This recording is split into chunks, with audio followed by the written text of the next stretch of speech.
नमस्कार, न्यूज के इकलौते फैमिली शो न्यूज की पाठशाला में आप सभी का बहुत स्वागत। मैं हूं सुशांत सिन्हा। ये वो पाठशाला जहां सबकी क्लास लगती है। और सबसे पहले आपको बता दूं कि आज पाठशाला में कौन कौन सा चैप्टर खोल रहा हूं। चीन में घुसकर पीएम मोदी का वो एक्शन कि पाकिस्तान, चीन और हाफिज सईद सब लपेटे में आ गए। चीन के सामने मोदी ने क्लियर कर दिया है, पाकिस्तान और उसके आतंकी ठोके जाएंगे और कोई नहीं बचा पाएगा। भारत का ऐसा खौफ, शहबाज लाइन पर आया। हाफिज सईद को बचाने के लिए आतंकियों की बंद कमरे में मीटिंग में क्या हुआ आज ये भी बताऊंगा। ट्रंप ने मुनीर को सबके सामने बेइज्जत किया। जिनपिंग ने पाकिस्तान के साथ गेम खेल दिया है क्या, आज इसका चैप्टर भी होगा। राहुल गांधी के बाद अब ममता बनर्जी चुनाव आयोग पर फायर हो गई। बंगाल में इस बार खेला होने वाला है क्या। मोदी की लगातार जीत से ममता घबराई हैं। एनआरसी वाला कार्ड निकालकर कहां से लाई हैं। कथावाचकों पर हमले का मामला, योगी को घेरने निकले अखिलेश को धर्मगुरुओं ने घेर लिया क्या। जाति की वजह से चोटी काटी, मारा पीटा या कहानी में नया ट्विस्ट है। योगी के खिलाफ साजिश का सच क्या है। दुनिया के सबसे अमीर आदमी की वो शादी जिसमें 1 घंटे में 900 करोड़ रुपए खर्च होंगे, 1 घंटे में, आज उसके बारे में बताऊं। बैंड बाजा बारात और करोड़ों की ऐसी चमक, वो गजब शादी जिसके सामने अंबानी की शादी भूल जाएंगे बॉस, आज उसके बारे में आज डिटेल से आपको बताऊंगा। और 5 जगह बादल फटे, 9 जगह फ्लैश फ्लड, बारिश के लेटेस्ट बवाल की सबसे लेटेस्ट रिपोर्ट का चैप्टर भी खोलूंगा। लेकिन सबसे पहले दिन भर की बड़ी खबरों का रिवीजन, उसके बाद पहला चैप्टर।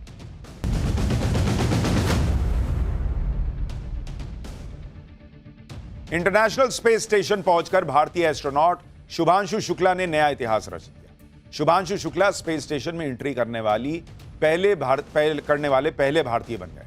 भारतीय समय के मुताबिक आज शाम 4:01 पर शुभांशु के स्पेसक्राफ्ट ने इंटरनेशनल स्पेस सेंटर पर डॉकिंग की और करीब 6 बजे शुभांशु शुक्ला अपने साथी एस्ट्रोनॉट्स के साथ स्पेस स्टेशन के अंदर दाखिल हुए। पंजाब में ड्रग्स केस में गिरफ्तार अकाली नेता बिक्रम मजीठिया को 7 दिन की पुलिस रिमांड पर भेज दिया गया है। आरोप लग रहा है कि मजीठिया ने ड्रग्स से 450 करोड़ रुपए से ज्यादा की प्रॉपर्टी बनाई। मजीठिया की कोर्ट में पेशी के दौरान अकाली दल के कार्यकर्ताओं ने जमकर नारेबाजी की और पंजाब की आम आदमी पार्टी सरकार पर मजीठिया के खिलाफ राजनीतिक बदले की भावना से कार्रवाई करने का आरोप लगाया।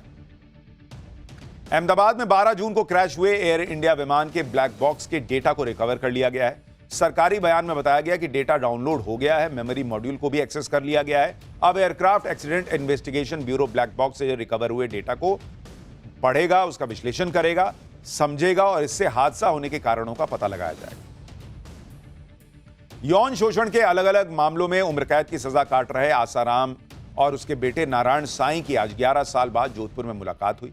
गुजरात कोर्ट से पैरोल मिलने के बाद नारायण साईं आज जोधपुर पहुंचे, जहां अपने पिता आसाराम से मुलाकात की। इलाज के लिए अंतरिम जमानत पर रहा आसाराम इन दिनों जोधपुर के आश्रम में इलाज करवा रहे हैं। तेलंगाना के विकाराबाद में एक महिला ने रेलवे ट्रैक पर कई किलोमीटर कार दौड़ा दी। पटरी पर कार दौड़ता देख लोग हैरान रह गए। करीब 3 किलोमीटर तक महिला ने पटरी को ही सड़क समझ लिया और लोगों ने देखा तो रेलवे को जानकारी दी कि देखिए क्या कर रही है। महिला की इस हरकत के कारण बेंगलुरु हैदराबाद ट्रेन को बीच ट्रैक पर रोकना पड़ा भाई कि उधर से गाड़ी आ रही है। बड़ा हादसा टला। यह महिला कौन है, इसने ऐसा क्यों किया, इसकी जांच चल रही है।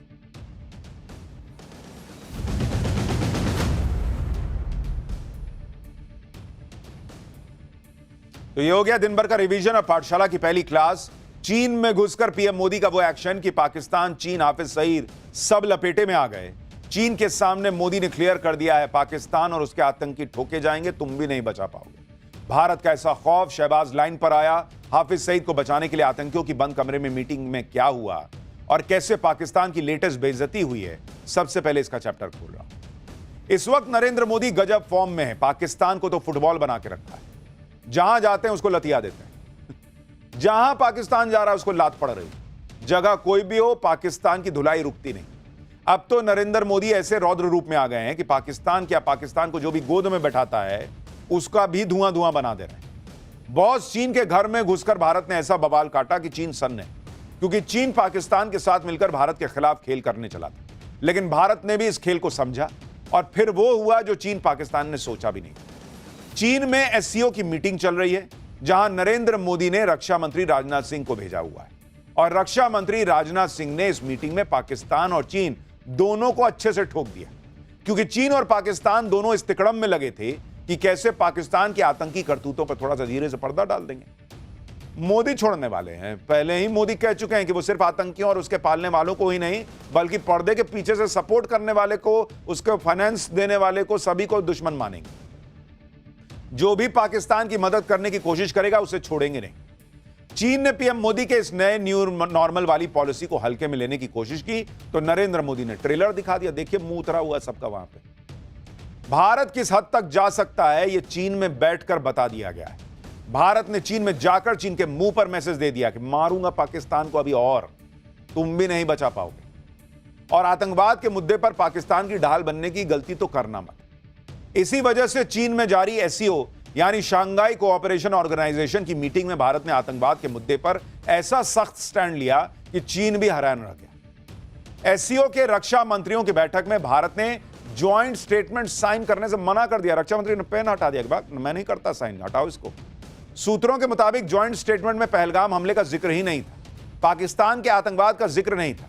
भारत ने ऐसे ज्वाइंट स्टेटमेंट को रद्दी का टुकड़ा बना दिया। भारत के विरोध की वजह से ज्वाइंट स्टेटमेंट जारी ही नहीं हो पाया। भाई भारत ने साइन ही नहीं किया।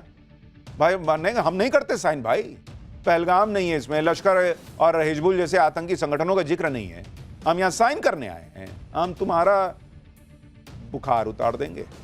एससीओ में चीन के अलावा पाकिस्तान भी सदस्य देश है।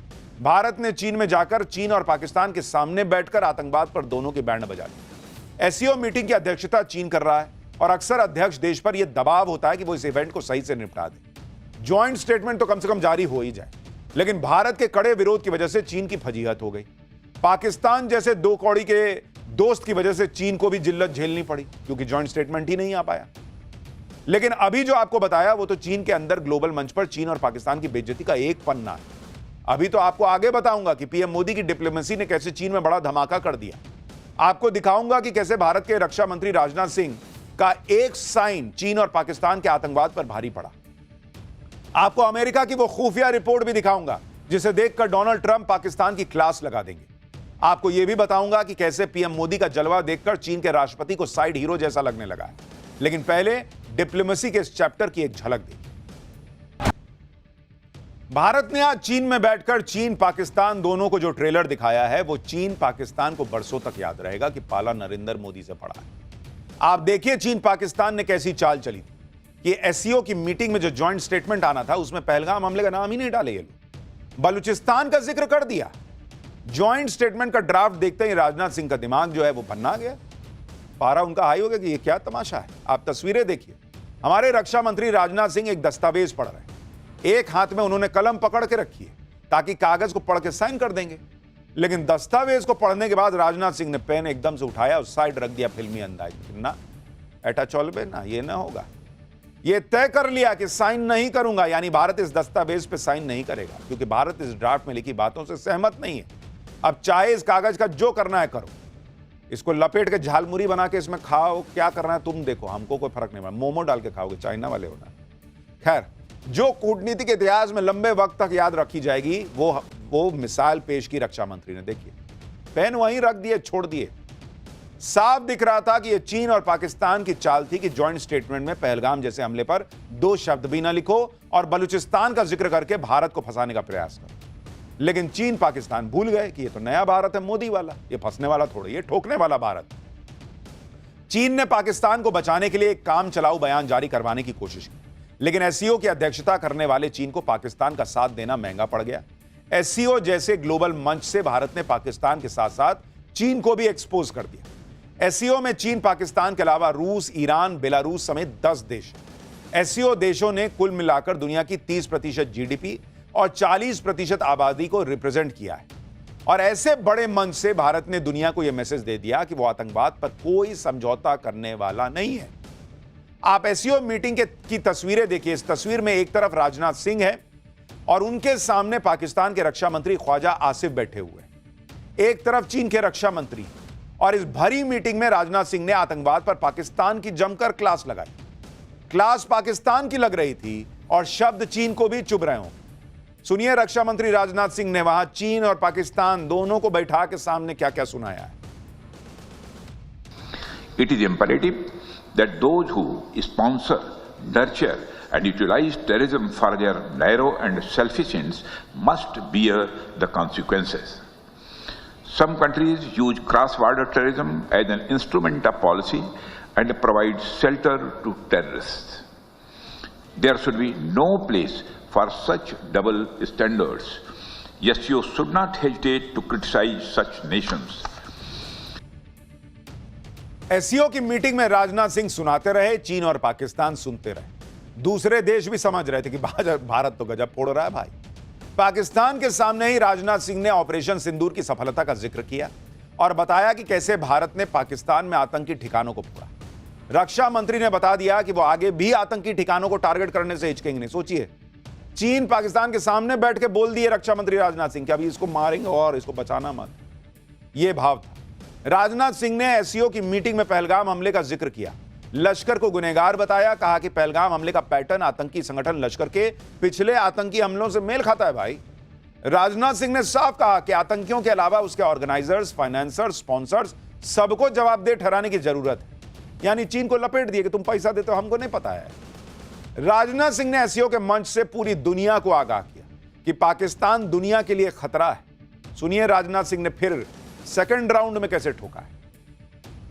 Peace and prosperity cannot coexist with terrorism and proliferation of weapons of the mass destruction in the hands of the non-state actors and the terror groups.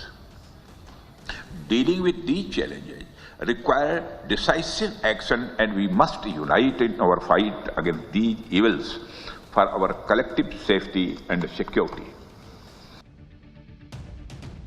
आतंकवाद के अलावा राजनाथ सिंह ने चीन की विस्तारवादी नीति पर भी उसकी क्लास लगाई। राजनाथ सिंह ने चीन के BRI प्रोजेक्ट और सीपेक यानी चाइना पाकिस्तान इकोनॉमिक कॉरिडोर का नाम लिए बिना कहा कि भारत सेंट्रल एशिया में कनेक्टिविटी को बढ़ाने पर जोर देता है, लेकिन एससीओ सदस्यों को संप्रभुता और क्षेत्रीय अखंडता का सम्मान करना चाहिए। यानी नरेंद्र मोदी ने रक्षा मंत्री राजनाथ सिंह को भेजा और उन्होंने भी कोई कसर नहीं छोड़ी पाकिस्तान और चीन को धोने में। आप यह भी देखिए कि एससीओ की मीटिंग में भारत ने कैसे पाकिस्तान से लगातार दूरी बना के रखी। रक्षा मंत्री राजनाथ सिंह सभी देशों के रक्षा मंत्रियों से मिले, लेकिन उन्होंने पाकिस्तान के रक्षा मंत्री ख्वाजा आसिफ को थोड़ी भी घास नहीं डाली। उधर कोने में खड़ा होकर भाई देख रहा है, कहीं मिल ले तो हाथ हाथ मिला, लेकिन रक्षा मंत्री ने हाथ नहीं मिला। देखिए कैसे कोने में खड़ा है पाकिस्तान वाला। रक्षा मंत्री ने ना उनसे हाथ मिलाया, ना उनकी तरफ देखा। इधर भारत पाकिस्तान को पूरी तरह इग्नोर कर रहा है। उधर पानी पर बिलबिलाया पाकिस्तान लगातार भारत से बातचीत की गुहार लगा रहा है। पाकिस्तान के प्रधानमंत्री शहबाज शरीफ ने अब कहा है कि उनका देश सभी लंबित मुद्दों, जिसमें जम्मू कश्मीर, पानी, व्यापार, आतंकवाद, सबके समाधान के लिए भारत के साथ बातचीत को तैयार है। अरे तुम ना बातचीत के लिए तैयार हो, हम थोड़ी तैयार है। नरेंद्र मोदी, प्रधानमंत्री मोदी ने कहा ना कि बात पीओके पे होगी, और विदेश मंत्री कह चुके हैं कि हाफिज सईद को कब दोगे और मसूद अजहर को कब दोगे, बताओ। उस पर बात करोगे तो आओ कर लो बात। शहबाज शरीफ ने मंगलवार को सऊदी अरब के नेता से बातचीत में यह बात कही।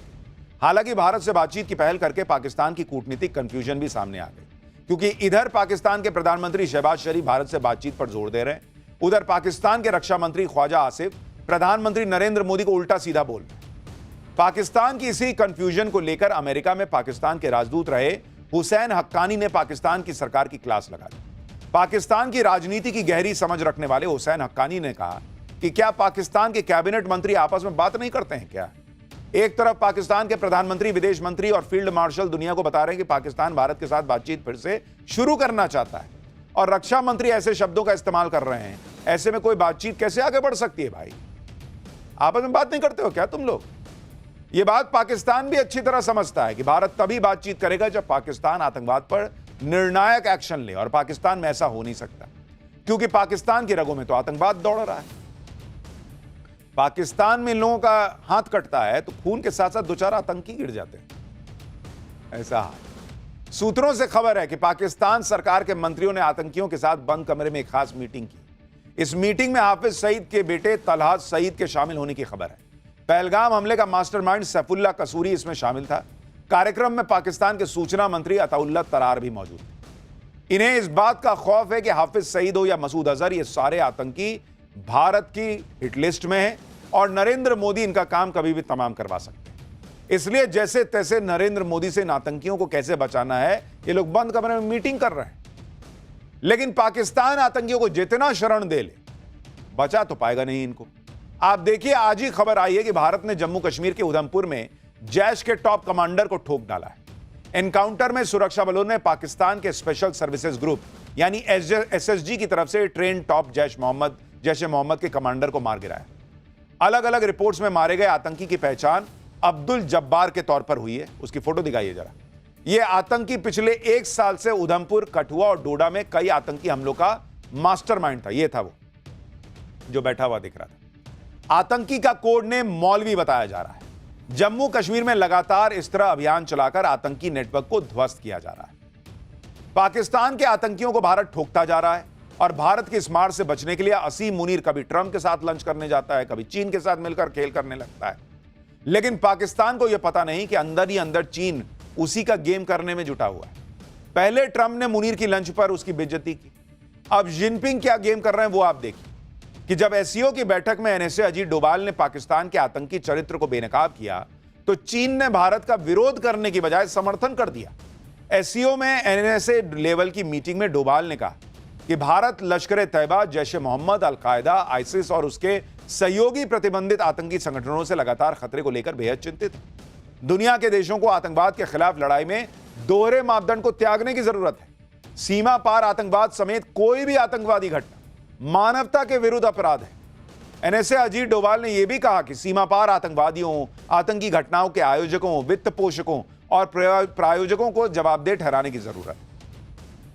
एनएसए डोभाल ने बाकायदा आतंकवादी संगठनों के नाम लेकर पाकिस्तान को घेरा, लेकिन फिर भी चीन ने इसे खारिज नहीं किया, बल्कि आतंकवाद पर भारत के स्टैंड को एक तरीके से सपोर्ट किया।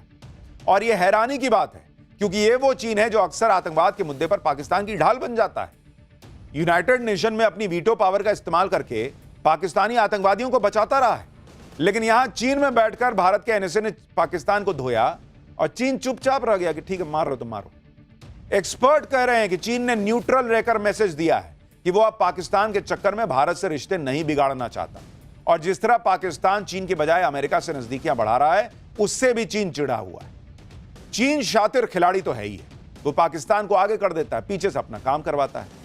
चीन ने पाकिस्तान को आगे करके भारत को उलझाए रखने की चालें चली तो पाकिस्तान को गुपचुप तरीके से ऐसा हथियार भी दे रहा है जिसकी रेंज अमेरिका तक है। इसका खुलासा अमेरिका की खुफिया एजेंसी ने किया है। अमेरिका की मशहूर मैगजीन फॉरेन अफेयर्स की रिपोर्ट में खुलासा हुआ है कि भारत के ऑपरेशन सिंदूर के बाद पाकिस्तान चीन के समर्थन से अपने न्यूक्लियर बेड़े को अपग्रेड करने की कोशिश कर रहा है। पाकिस्तान गुप्त रूप से ऐसी इंटरकॉन्टिनेंटल बैलिस्टिक मिसाइल यानी आईसीबीएम बना रहा है जिसकी रेंज 5500 किलोमीटर है। रिपोर्ट में दावा किया गया है कि पाकिस्तान की बैलिस्टिक मिसाइल सीधे अमेरिका तक हमला कर सकती है क्योंकि पाकिस्तान जो आईसीबीएम बना रहा है बैलिस्टिक मिसाइल, वो न्यूक्लियर वॉरहेड से लैस होकर 5500 किलोमीटर से ज्यादा की दूरी पर टारगेट को हिट कर सकती है। अब सवाल यह है कि पाकिस्तान अगर ये भारत के लिए बना रहा है तो 5500 किलोमीटर का है भाई, भारत इतना दूर तो है नहीं, अमेरिका तक की रेंज क्यों चाहिए? चीन के कहने पे फोड़ दोगे क्या जी? तो ये तो ट्रंप को देखना चाहिए कि इसको खिलाए थे बिरयानी बुला के और ऑर्डर दिए थे कि मारेंगे ईरान को, तुम्हारे यहां से घुस के चुप रहना। वो देखिए क्या कर रहा है। पाकिस्तान को अमेरिका तक मार करने वाली बैलिस्टिक मिसाइल बनाने में चीन का पूरा सपोर्ट भी मिल रहा है। पाकिस्तान के रक्षा मंत्री ख्वाजा आसिफ खुद कबूल कर चुके हैं कि पाकिस्तान और चीन मिसाइल प्रोग्राम पर साथ काम कर रहे हैं। पाकिस्तान हमेशा से कहता रहा है कि उसका परमाणु कार्यक्रम सिर्फ भारत को रोकने के लिए और पाकिस्तान का फोकस कम और मध्यम दूरी की मिसाइलें बनाने पर। अभी पाकिस्तान के पास कोई इंटरकॉन्टिनेंटल बैलिस्टिक मिसाइल नहीं है। पाकिस्तान के पास बैलिस्टिक मिसाइल शाहीन जरूर है, लेकिन इसकी रेंज 2700 किलोमीटर ही है और भारत के कई शहर इसकी रेंज में आते हैं। लेकिन अमेरिकी रिपोर्ट में दावा किया गया है कि आईसीबीएम विकसित करके पाकिस्तान अमेरिका को अपने परमाणु हथियारों को खत्म करने से रोकना चाहता है। पाकिस्तान चाहता है कि अगर भारत और पाकिस्तान के बीच फिर से लड़ाई होती है तो अमेरिका भारत की तरफ से हस्तक्षेप न करे, और इसलिए भाई तूफानी काम करने पर आए। लेकिन पाकिस्तान यह सब करके अपनी ही कब्र खोदने में जुटा है, क्योंकि अमेरिकी खुफिया एजेंसी के मुताबिक अगर पाकिस्तान ऐसी मिसाइल हासिल करता है तो अमेरिका उसे अपने लिए न्यूक्लियर थ्रेट घोषित कर देगा। परमाणु हथियार रखने वाला कोई भी देश जिससे अमेरिका को खतरा महसूस होता है उसे America nuclear threat country declare कर देता है। फिलहाल रूस, चीन और नॉर्थ कोरिया को अमेरिका ने अपना न्यूक्लियर थ्रेट देशों में की लिस्ट में डाला हुआ है। नॉर्थ कोरिया तो अक्सर अमेरिका को परमाणु हमले की धमकी देता ही रहता है। अब सवाल यह है कि इस लिस्ट में क्या अगला नंबर पाकिस्तान का जुड़ने वाला है? यानी आप पाकिस्तान की कूटनीति को देखें तो दूर से तो यही लगेगा कि अमेरिका और चीन अभी उसके साथ हैं, लेकिन ये रिश्ते जरूरतों पर टिके। जब तक पाकिस्तान इनकी जरूरत है तब तक उसको दाना डालेंगे, फेंकेंगे, वो आएगा खाने। लेकिन पाकिस्तान जरा भी इधर उधर करने की कोशिश करेगा तो यही अमेरिका और चीन दोनों मिलकर उसकी क्लास लगा देंगे। लेकिन इधर भारत, चीन और पाकिस्तान दोनों की क्लास लगा रहा है। भारत में क्या चल रहा है, अलग लेवल की पॉलिटिक्स है भाई। पाठशाला में अब इसका चैप्टर देखिए। राहुल के बाद अब ममता चुनाव आयोग पर फायर हो गई। बंगाल में इस बार खेला होना तय हो गया है क्या? मोदी की लगातार जीत से ममता घबराई, एनआरसी वाला कार्ड निकालकर कहां से लाई, अब इसका चैप्टर खोल रहा हूं। बंगाल में अगले साल विधानसभा चुनाव है और जिस तरह से पीएम मोदी लगातार चुनाव जीत रहे हैं उससे ममता बनर्जी को अपना गढ़ खतरे में दिख रहा है और शायद इसी वजह से आज वो अचानक से एनआरसी चिल्लाने लगी। ममता बनर्जी ने एनआरसी का कार्ड खेलने के लिए चुनाव आयोग को निशाने पर ले लिया। ममता बनर्जी ने आरोप लगाया कि चुनाव आयोग बैकडोर से एनआरसी लागू करने की कोशिश कर रहा है। चुनाव आयोग एनआरसी लागू कर रहा है। अब कहां चुनाव आयोग, कहां एनआरसी? मतलब ममता बनर्जी के हिसाब से वो कह रही हैं कि जो ड्राइवर है वो किचन में खाना बनाने जा रहा है। अरे भाई, ड्राइवर का काम गाड़ी चलाना है, कुक का काम खाना बनाना है। चुनाव आयोग कहां से एनआरसी लागू कर देगा जी? चुनाव आयोग के पास तो एनआरसी लागू करने की अथॉरिटी भी नहीं है। चुनाव आयोग का काम अलग है और एनआरसी की बात तो कहीं दूर दूर तक उसमें सटती भी नहीं है। लेकिन ममता बनर्जी ने चुनाव आयोग और एनआरसी का कनेक्शन जोड़ दिया। पहले ममता बनर्जी को सुन लीजिए, फिर बताऊंगा कि एनआरसी की कहानी कहां से आई है। Is it NRC? Is it they are doing or working to establish the NRC? What is their intention? Please let us clarify. The intention, the deliberation, and whatever the impression we are having. एक क्या हो रहा है देश में? ममता बनर्जी अचानक चुनाव आयोग और एनआरसी का कनेक्शन क्यों निकालने लगी, इसे भी समझिए। असल में चुनाव आयोग बिहार में चुनाव की तैयारी कर रहा है। चुनाव आयोग बिहार में वोटर लिस्ट को रिव्यू करने की ड्राइव चलाने वाला है। बिहार में वोटर लिस्ट में कोई गड़बड़ी ना हो, कोई फर्जी वोटर ना हो, यह सब पक्का करने के लिए चुनाव आयोग डोर टू डोर रिव्यू करेगा। लेकिन ममता बनर्जी को चुनाव आयोग के इस काम में एनआरसी की साजिश दिखने लगी। ममता बनर्जी का दावा है कि बिहार में चुनाव आयोग वोटर से डिक्लेरेशन फॉर्म मांग रहा है। ममता बनर्जी के मुताबिक इस फॉर्म में 3 कैटेगरी है। पहले वो लोग जो 1 जुलाई 1987 से पहले पैदा हुए, दूसरे वो जो 1 जुलाई 1987 से लेकर 2 दिसंबर 2004 के बीच पैदा हुए, और तीसरी कैटेगरी उन लोगों की है जो 2 दिसंबर 2004 के बाद पैदा हुए। अब ममता बनर्जी का दावा है कि इस फॉर्म में अगर वोटर दूसरा विकल्प चुनते हैं तो उन्हें खुद के बर्थ सर्टिफिकेट के साथ साथ नागरिकता के सबूत के तौर पर माता पिता का बर्थ सर्टिफिकेट देना होगा। ममता बनर्जी को आपत्ति इन्हीं 3 विकल्पों पर है। वो पूछ रहे हैं कि वोटर बनने वाला कोई भी शख्स 1987 से पहले अपने माता पिता के जन्म स्थान को प्रमाणित करने वाला डॉक्यूमेंट कहां से लाएगा। वैसे तो यह फॉर्म बिहार के लिए, लेकिन ममता बनर्जी का आरोप है कि निशाना बंगाल है। वो बंगाल में वैलिड वोटर्स के नाम हटाना चाहते हैं। ममता बनर्जी ने कहा कि बहुत सारे माता पिता अपना बर्थ सर्टिफिकेट नहीं दे पाएंगे। ममता बनर्जी ने आरोप लगाया कि वो बंगाल के माइग्रेंट वर्कर्स को टारगेट कर रहे हैं। ममता बनर्जी पूछ रही हैं कि चुनाव आयोग ने 1987 का ही साल क्यों चुना। उनका आरोप है कि यह एनआरसी से भी ज्यादा खतरनाक लग रहा है। ममता बनर्जी को इसमें बीजेपी और चुनाव आयोग की मिलीभगत दिखने लगी है। लेकिन दूसरी तरफ वो गुजरात उपचुनाव में आम आदमी पार्टी की तरफ से जीती 1 सीट को ऐसे दिखा रही हैं जैसे अब तो गुजरात में बीजेपी गई। अगर बीजेपी और चुनाव आयोग की सेटिंग है जैसा ममता बनर्जी आरोप लगा रही हैं, तो फिर गुजरात में बीजेपी 1 सीट भी क्यों हारती भाई। सुनिए गुजरात उपचुनाव को लेकर ममता बनर्जी ने क्या कहा, फिर बताऊंगा कि कांग्रेस कैसे चुनाव आयोग से डेटा मांगकर खुद फंस गई। गुजरात में तो लगता है, मैं जो बात किया है कल, मेरे को लगता है गुजरात में बीजेपी गया। बाई इलेक्शन में अगर हार गया, उसका इतना फोर्स रहने का बाद भी, देखो हमारा स्टेट में एक भी स्टेट पुलिस को अंदर में नहीं जाने देता, एरिया में नहीं जाने देता। अभी चुनाव आयोग पूरा सेंट्रल गवर्नमेंट से काम करता है, इलेक्शन कराता है, एक भी स्टेट पुलिस को साथ में नहीं लेता है, स्टेट ऑफिसर को नहीं लेता है। आरएसएस देख के, प्रचारक देख के, आरएसएस को कोई कुछ लोग को हम सम्मान करते हैं, लेकिन अभी जिस तरह कर रहा है इसमें हमारा डाउट बढ़ रहा है। वो क्या किया, वो देख के ऐसा ऑब्जर्वर देते हैं जो खाली बीजेपी को लेके और सीएपीएफ के लेके मीटिंग किया है।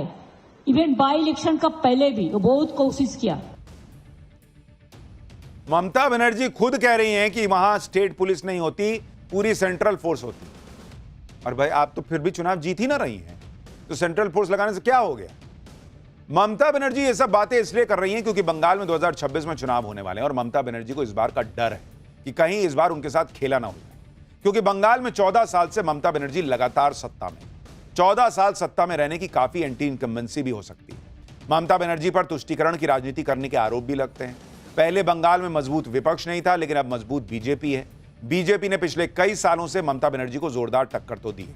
ममता बनर्जी अब तक अजय हैं, लेकिन दिल्ली में केजरीवाल का हाल सबने देखा है। केजरीवाल 12 साल तक अजय थे दिल्ली में, उनको लगता था दिल्ली कोई जीत ही नहीं सकता मुझसे, लेकिन आखिरकार नरेंद्र मोदी ने दिल्ली का किला गिरा दिया। बीजेपी को लगता है कि अगर दिल्ली केजरीवाल से जीत सकते हैं तो बंगाल में ममता बनर्जी से जीत सकते हैं। अमित शाह खुद ये कह चुके हैं कि दिल्ली के बाद अब बंगाल में कमल खिलेगा, और शायद इसीलिए ममता बनर्जी घबराई हैं और ऐसी सी बातें कर रही हैं।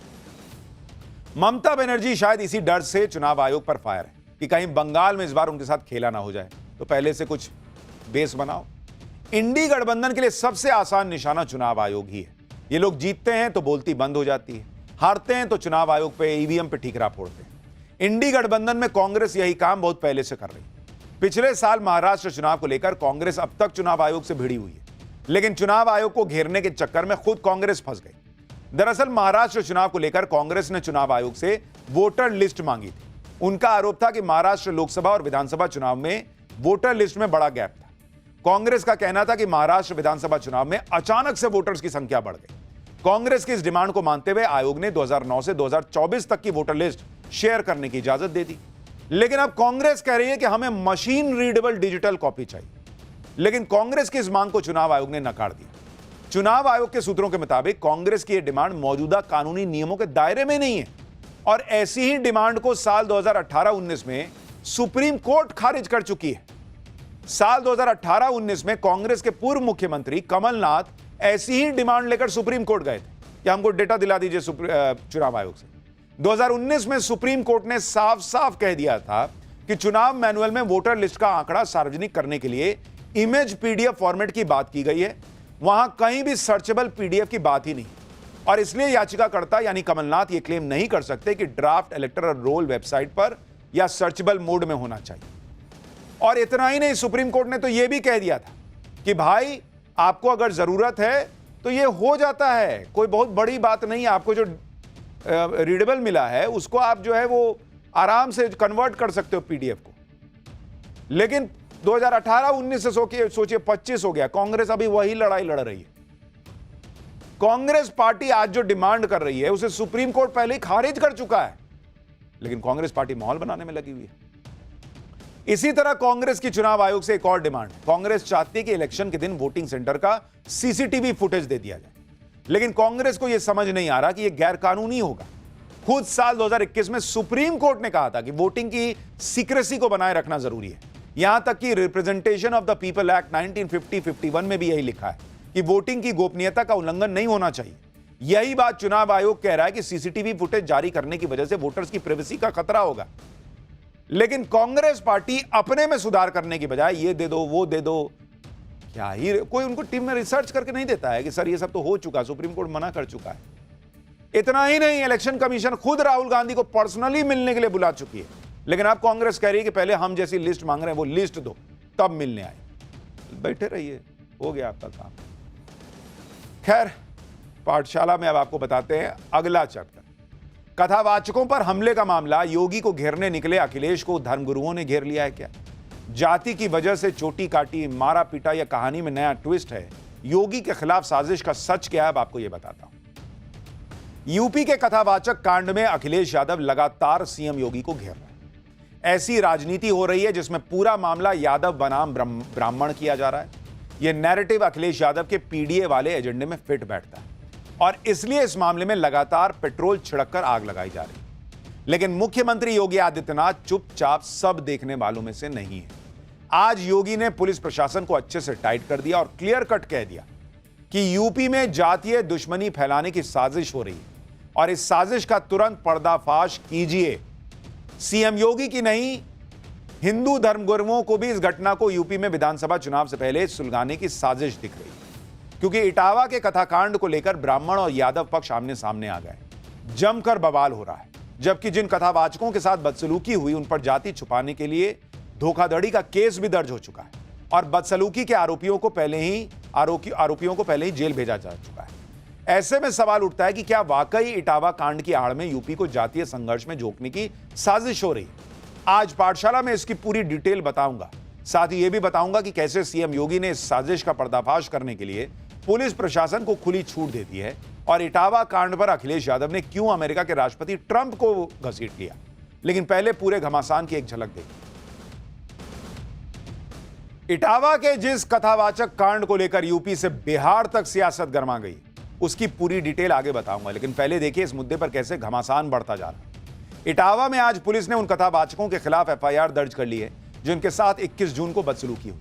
कथावाचकों पर आरोप है कि उन्होंने खुद को ब्राह्मण बताकर भागवत कथा का ठेका लिया और असली पहचान छुपाने के लिए फर्जी आधार कार्ड का इस्तेमाल किया। लेकिन कथावाचकों के खिलाफ केस दर्ज होते ही यादव संगठनों ने इटावा में बवाल शुरू कर दिया। केस वापस लेने के लिए पुलिस थाने का घेराव भी किया गया। इटावा में बवाल के बीच लखनऊ में अखिलेश यादव ने एक बार फिर कथाकांड को तूल देने की कोशिश की। पूरे बवाल के लिए योगी सरकार को निशाने पर लिया। अब यह समझना भी जरूरी है कि आखिर अखिलेश यादव इटावा में हुए कथाकांड को इतना बड़ा मुद्दा क्यों बनाने में जुटे हैं। दरअसल अखिलेश यादव को लग रहा है कि इस घटना में वो सारा मसाला है जिसे वो 2027 के विधानसभा चुनाव में योगी आदित्यनाथ के खिलाफ नैरेटिव बनाने में इस्तेमाल कर सकते हैं। जैसे इसमें जाति की राजनीति है, इसमें अखिलेश के सबसे बड़े हथियार पीडीए का समीकरण भी है और बवाल की भी पूरी गुंजाइश है। अखिलेश यादव को अपने इस मकसद में शुरुआती कामयाबी भी मिलती दिखी, जिसकी गवाही आज इटावा से आई तस्वीरें दे रही। आज इटावा में कथावाचकों के खिलाफ एफआईआर दर्ज होने पर भारी बवाल मच गया। अलग अलग यादव संगठन से जुड़े लोगों ने पुलिस थाने का घेराव करने के लिए इटावा के दांदरपुर गांव में घुसने की कोशिश की। पुलिस ने जब उन्हें रोकने की कोशिश की तो भीड़ भड़क उठी और पुलिस पर पथराव शुरू कर दिया। भीड़ में शामिल कुछ लोगों ने पुलिस की गाड़ियों में तोड़फोड़ भी की।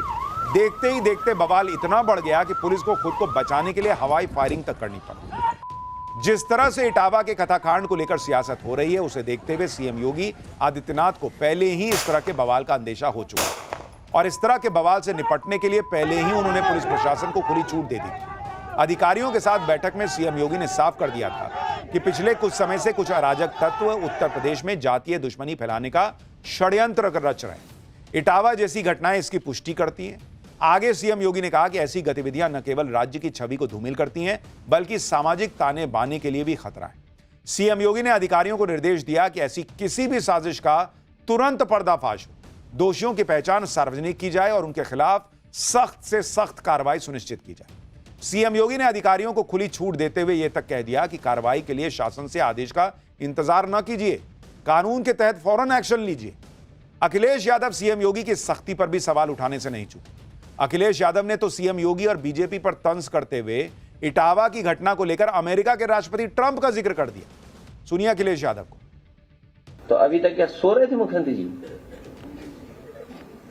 जब जगना था तब जगे नहीं, सब मर गए, वहां जेल चले गए, लोग अपमानित हो गए। बताओ 16 साल की उसकी चुटिया कट गई। 16 साल कितना समय लगता है? 16 साल की चुटिया कट गई, इतना दुखी था बेचारा वो। अब बताओ किसी चुटिया काट दो तो कैसा महसूस होगा आपको? बाल काट दो, वो तो बात हम कह नहीं रहे हैं कि कैसे पवित्र किया गया। अगर ट्रम्प जी को पता लग जाए तो इटावा में ऐसा हुआ है तो समझ लो क्या होगा। आप सोचिए अखिलेश यादव के लिए इस मामले की गंभीरता क्या है। वो बोल रहे हैं कि बताओ 16 साल की चुटिया कट गई, उनके पीछे लोग हंस रहे हैं, मुस्कुरा रहे हैं।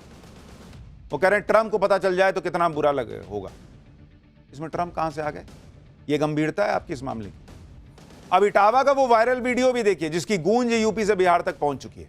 घटना इटावा के दांदरपुर गांव की है और 21 जून की है। वीडियो में एक शख्स को कुछ लोगों ने घेर रखा है। वीडियो में उसे जाति छुपाने की सजा देने की बात हो रही है और फिर भीड़ में घिरे शख्स की चोटी और बाल काट दिए गए। इतना ही नहीं, आरोप है कि भीड़ ने कथावाचकों को एक महिला के पैर छूने और नाक रगड़ने के लिए मजबूर किया। इस घटना का वीडियो वायरल होने के बाद से अखिलेश यादव लगातार योगी सरकार और बीजेपी पर हमलावर है। अखिलेश यादव कथावाचकों को इंसाफ दिलाने के लिए बड़ा आंदोलन छेड़ने की धमकी दे चुके हैं। हालांकि सवाल यह भी उठता है कि अगर कथावाचकों ने जाति गलत बताई थी तो मुंडन करने की, उनसे नाक रगड़वाने की ये इजाजत किसने दी? भाई आप पुलिस में ले जाते अगर आपको लग रहा था मामला गड़बड़ है। यह भी कहा जा रहा है कि भाई महिला के साथ गलत व्यवहार किया, हाथ पकड़ा, ये वो, इस तरह की भी बातें चले, तो भी पुलिस में जाते। वहां भीड़ ने न्याय क्यों कर दिया अपने हिसाब से? अखिलेश यादव जिस घटना को लेकर पिछड़ी जाति वाला नैरेटिव सेट करने में जुटे हैं, उसकी पूरी डिटेल भी आपको बताता हूं। दरअसल इटावा के दांदरपुर गांव में श्रीमद् भागवत कथा का आयोजन हुआ था। कथावाचक मुकुटमणि यादव ने अपने सहयोगियों के साथ मिलकर श्रीमद् भागवत कथा शुरू की। आरोप है कि पहले दिन की कथा के दौरान मुकुटमणि और उसके सहयोगी संत सिंह की जाति यादव होने का पता चलने पर उनके साथ बदसलूकी की गई। जाति छिपाने का आरोप लगाकर दोनों के चोटी और बाल काट दिए गए। पीड़ितों ने बंधक बनाने, ब्राह्मण महिला के पैर में नाक रगड़वाने और मूत्र छिड़कने का भी आरोप लगाया। और सवाल यही उठ रहा है कि अगर कुछ गलत भी हुआ तो पुलिस में केस क्यों नहीं किया गया? आपने क्यों सजा दे दी? भीड़ ने क्यों सजा दे दी? एक तरफ कथावाचक आरोप लगा रहे हैं कि जाति पूछने के बाद उनके साथ बदसलूकी हुई। इन आरोपों को सच मानकर अखिलेश यादव ब्राह्मण वर्सेस पीडीए की सियासत करने में जुट गए। वहीं दूसरी तरफ मामले पर सियासी संग्राम छिड़ता देख भागवत कथा के आयोजक परिवार और ब्राह्मण संगठन भी अब खुलकर सामने आ गए। इनका दावा है कि मामला जाति का है ही नहीं, बल्कि महिलाओं से छेड़छाड़ का है, जिसकी वजह से कुछ लोगों ने कथावाचकों की पिटाई कर दी। जरा उनको भी सुनिए। मैंने अपने पति को बताया कि लोग इनके इरादे अच्छे नहीं हैं, गलत लोग। ये भागवत चार कैसे है मुझे नहीं समझ में आ रही। ये भागवत ये भी इनकी जांच कर ली, तब इनने जांच करी, जिनने कुछ लड़कों को बताया तब उनसे कि तुमने ऐसी गंदी हरकत क्यों करी, भाभी से माफी मांगी। एक छोटी सी मामूली सी घटना थी, इसको इतना तूल नहीं देना चाहिए था। उस व्यक्ति ने जो कथावाचक है अपनी जाति छुपाई, कोई तकलीफ नहीं थी, जाति छुपाई, ठीक है, कम से कम अश्लील हरकतें न करते, आप वहां पकड़े नहीं जाते, 7 दिन कथा करके आप चले जाते। यानी सबके अपने अपने पक्ष हैं, लेकिन एक सवाल इसी बात का उठ रहा है कि भीड़ ने सजा क्यों दे दी? पुलिस के पास पकड़ के ले जाते। इटावा की कथा कांड में लग रहे आरोप और प्रत्यारोप के बीच कथावाचक मुकुटमणि यादव का आधार कार्ड और विजिटिंग कार्ड भी वायरल हो रहा है। मुकुटमणि यादव पर भागवत कथा का कार्यक्रम पाने के लिए अपनी जाति छुपाने और खुद को ब्राह्मण बताने का आरोप है। वायरल हो रहे आधार कार्ड में मुकुटमणि के नाम के आगे अग्निहोत्री लिखा नजर आ रहा है, यानी उन्होंने खुद को ब्राह्मण समाज का दिखाने की कोशिश की आरोप है। इसी तरह मुकुटमणि यादव का विजिटिंग कार्ड भी वायरल हो रहा है, जिसमें मुकुटमणि नाम के आगे आचार्य और पंडित लिखा नजर आ रहा है। इसमें भी कहीं यादव लिखा हुआ नहीं दिख रहा। वायरल हो रहे आधार कार्ड की जांच के बाद ही पुलिस ने कथावाचक मुकुटमणि यादव और उनके सहयोगी संत सिंह यादव के खिलाफ धोखाधड़ी का केस दर्ज कर लिया है। इटावा के कथाकांड को लेकर हो रही सियासत पर संत समाज ने नाराजगी जताई और सीएम योगी से जल्द इस घटना की सच्चाई सामने लाने की अपील की। आशंका जताई गई है कि समय रहते कार्रवाई नहीं हुई तो यह घटना हिंदुओं के बंटने और विधानसभा चुनाव से पहले यूपी के सुलगने की वजह बन सकती है। आप भी ज्योतिष पीठ के शंकराचार्य अभिमुक्तेश्वरानंद सरस्वती और अखिल भारतीय संत समिति के महामंत्री स्वामी जितेंद्रानंद सरस्वती को सुनिए। एक पक्ष अपनी जाति को छुपा करके आता है, वो उसका दोष है, और दूसरा पक्ष कानून के हवाले उनको करने के बजाय स्वयं कानून हाथ में लेकर के उनका अपमान करता है। तो ये दोनों ही पक्षों का दोष है, इसलिए इस पे अनुशासन की तगड़ी कार्रवाई होनी चाहिए, राजनीति नहीं होनी चाहिए, क्योंकि राजनीति अगर होगी तो इसका मतलब है कि हिंदू समाज के बीच में फूट डालने का कारण बनेगा। ये इस कथा के प्रकरण में भी समाजवादी पार्टी का अचानक से सक्रिय हो जाना और कुछ सोशल मीडिया के इन्फ्लुएंसरों के द्वारा लगातार ट्वीट करना यह दर्शाता है कि उत्तर प्रदेश के अगले विधानसभा चुनाव को ध्यान में रख करके यूपी में आग लगाने की इनकी तैयारी है। यानी यूपी में सियासी तूफान आ सकता है, लेकिन यूपी से अलग देश में जो बाढ़, बारिश और तूफान आ रखा है उसकी बात भी बहुत जरूरी है, क्योंकि गजब की तस्वीरें आ रही हैं, गजब की खबरें आ रही हैं। 5 जगह बादल फटे, 9 जगह फ्लैश फ्लड। बारिश के लेटेस्ट बवाल की सबसे लेटेस्ट रिपोर्ट का चैप्टर अब खोल रहा हूं। मॉनसून अब लगभग पूरे देश को कवर कर चुका है। कश्मीर से लेकर कन्याकुमारी तक भीषण बारिश हो रही है। कई राज्यों में तो मॉनसून इतना खतरनाक दिख रहा है, ऐसे तेवर दिखा रहा है कि हर तरफ से तबाही की खौफनाक आप देखिए ना भाई, आप ये तस्वीरें देखिए किस तरह से लैंडस्लाइड हो रहा है, बादल फट जा रहे हैं, बाढ़ बारिश की ऐसी तस्वीरें आ रही हैं। सबसे ज्यादा हालात तो पहाड़ी राज्यों में खराब। जम्मू कश्मीर, उत्तराखंड और हिमाचल प्रदेश में मानो मानसून की सुनामी आ गई। कहीं बादल फट रहे हैं, फ्लैश फ्लड है, नदियां नाले ऐसे बह रहे हैं मानो सैलाब आ गया है, कहीं पहाड़ दरक रहे हैं। आपको मानसून के कहर के हैरान करने वाले वीडियो दिखाऊंगा, लेकिन जो हो रहा है उसकी एक झलक देखो।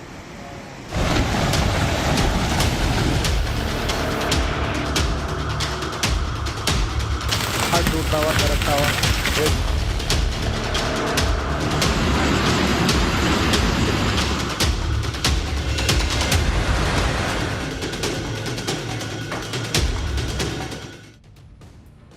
बीते 24 घंटे के दौरान मॉनसून ने सबसे ज्यादा तबाही हिमाचल प्रदेश में मचाई, जहां कुल्लू जिले की सैंज घाटी 24 घंटों के दौरान 5 जगह बादल फटे। आप तस्वीरें देखिए ना बॉस, 9 जगहों पर फ्लैश फ्लड आई। आप ये जो वीडियो देख रहे हैं ये कुल्लू शहर का है, जहां बादल फटने के बाद एक नाले ने कैसा रौद्र रूप लिया है। आप देखिए पानी कैसे उफान मार रहा है, जरा आवाज सुनिए।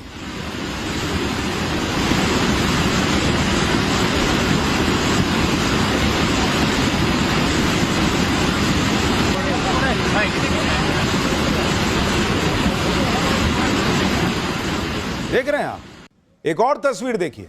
यह पुष्पा 2 मूवी का सीन नहीं है, बल्कि हिमाचल प्रदेश में मानसून की पहली बारिश से मची तबाही का रियल सीन है, जहां बाढ़ आने की वजह से नदियों नालों में पानी के साथ जंगल की लकड़ियां बह रही हैं। यह वीडियो कुल्लू की गरसा घाटी के थैला नाले का है, जिसमें इतने लट्ठे आए कि गिनना मुश्किल है बॉस। आप देखिए पूरा, मतलब नदी तो पानी तो दिख ही नहीं रहा भाई, खाली लट्ठे दिख रहे हैं, लकड़ियां दिख रही हैं। लोग कह रहे हैं कि ये तो भयंकर तबाही मच गई। आप देखिए जरा इसको।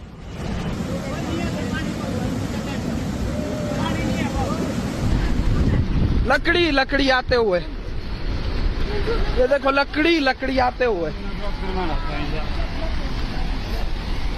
बहुत ज्यादा तबाही।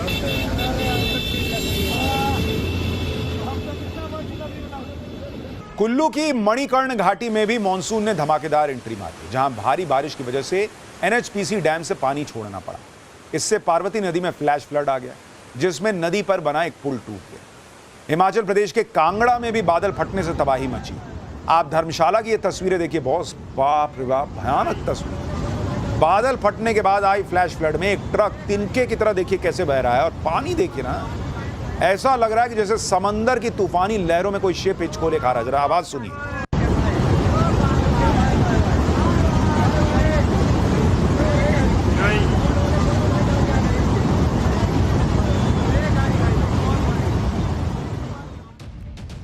न तो बारिश रुक रही है, न बारिश से होने वाली तबाही, और इसके बारे में हम आपको पाठशाला में लगातार बताते रहेंगे। ब्रेक के बाद आपका पाठशाला में फिर से स्वागत है। दिल्ली में नौसेना भवन से एक पाकिस्तानी जासूस को गिरफ्तार किया गया है। गिरफ्तार आरोपी विशाल नौसेना भवन में क्लर्क के पद पर काम कर रहा था और पाकिस्तानी खुफिया एजेंसी की महिला हैंडलर से संपर्क में था आरोपी। जांच में खुलासा हुआ है कि आरोपी ने ऑपरेशन सिंदूर के दौरान भी नौसेना और अन्य रक्षा संबंधी गुप्त सूचनाएं पाकिस्तान को भेजी थी। पूछताछ में सामने आया है कि विशाल यादव ऑनलाइन गेम खेलने का आदी था और अपनी आर्थिक जरूरतों को पूरा करने के लिए उसने देश की सुरक्षा से खिलवाड़ करना शुरू कर दिया था। सोचिए, इस तरह की चीजें भी हो रही हैं।